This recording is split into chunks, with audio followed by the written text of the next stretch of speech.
എലപ്പുള്ളിയിലെ മദ്യനിർമ്മാണ കമ്പനിക്ക് പിന്നിൽ അരവിന്ദ് കെജ്രിവാളിന്റെ ഉപദേശമാണെന്ന് മുൻ കേന്ദ്രമന്ത്രി വി മുരളീധരൻ. പദ്ധതിക്ക് പിന്നിൽ പണം തട്ടാനുള്ള CPM നേതാക്കളുടെ നീക്കമെന്നും അദ്ദേഹം കുറ്റപ്പെടുത്തി. മദ്യക്കമ്പനിക്കെതിരെ BJPയുടെ സമരപ്രചാരണ യാത്ര എലപ്പുള്ളിയിൽ ഉദ്ഘാടനം ചെയ്യുകയായിരുന്നു അദ്ദേഹം.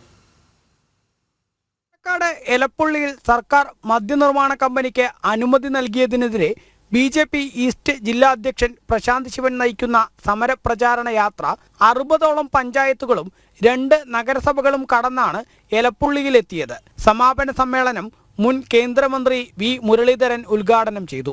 അരവിന്ദ് കെജ്രിവാളിന്റെ ഉപദേശം സ്വീകരിച്ചാണ് പിണറായി വിജയൻ എലപ്പുള്ളിയിൽ മദ്യനിർമ്മാണ കമ്പനിക്ക് അനുമതി നൽകിയത് എന്നും പിന്നിൽ സാമ്പത്തിക അഴിമതിയുണ്ടെന്നും അദ്ദേഹം ആരോപിച്ചു. കേജ്രിവാളിന്റെ ഉപദേശം സ്വീകരിച്ചുകൊണ്ടാണോ കേരളത്തിലെ സർക്കാർ ഈ കമ്പനിക്കിവിടെ ഈ തരത്തിലുള്ള ഒരു മദ്യ നിർമ്മാണശാല തുടങ്ങാനുള്ള അനുവാദം നൽകിയത് എന്നുള്ള ചോദ്യം, ആ ചോദ്യത്തിന് സർക്കാർ ഇതുവരെ മറുപടി പറഞ്ഞിട്ടില്ല. ബ്രൂവറി വിഷയത്തിൽ വലിയ വായിൽ സംസാരിച്ച ബിനോയ് വിശ്വത്തെ CPI ഓഫീസിൽ ചെന്നാണ് പിണറായി വിജയൻ വിരട്ടിയത്. തലയ്ക്ക് വെളിവില്ലാത്തവരായി കേരളത്തിലെ ജനങ്ങൾ മാറിയാലേ CPMന് നിലനിൽപ്പ് ഉള്ളൂ. അതുകൊണ്ടാണ് വെള്ളം കിട്ടിയില്ലെങ്കിലും കുഴപ്പമില്ല എന്ന് പറഞ്ഞ് മദ്യം നിർമ്മിക്കാൻ ഒരുങ്ങുന്നത്. കേരളത്തെ ലഹരിയിൽ മുക്കിക്കൊല്ലുകയാണ് സർക്കാർ എന്നും അദ്ദേഹം പറഞ്ഞു. BJP വിഷയത്തിൽ ശക്തമായ സമരവുമായി മുന്നോട്ടു പോകുമെന്ന് ജാഥ ക്യാപ്റ്റൻ പ്രശാന്ത് ശിവനും പറഞ്ഞു.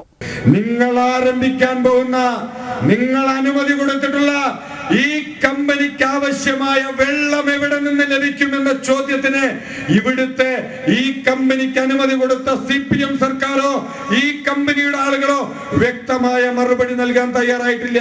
ഇത് നമുക്ക് വേണ്ടിയിട്ടുള്ള പോരാട്ടമാണ്, നമ്മുടെ കുടിവെള്ളത്തിന് വേണ്ടിയുള്ള പോരാട്ടമാണ്, ഇവിടുത്തെ കർഷകർക്ക് വേണ്ടിയുള്ള പോരാട്ടമാണ്. BJP സംസ്ഥാന general secretary C Krishnakumar, BDJS സംസ്ഥാന vice president AN Anurag, BJP west ജില്ലാ അധ്യക്ഷൻ P വേണുഗോപാൽ തുടങ്ങിയവർ പങ്കെടുത്തു. ജനം, പാലക്കാട്.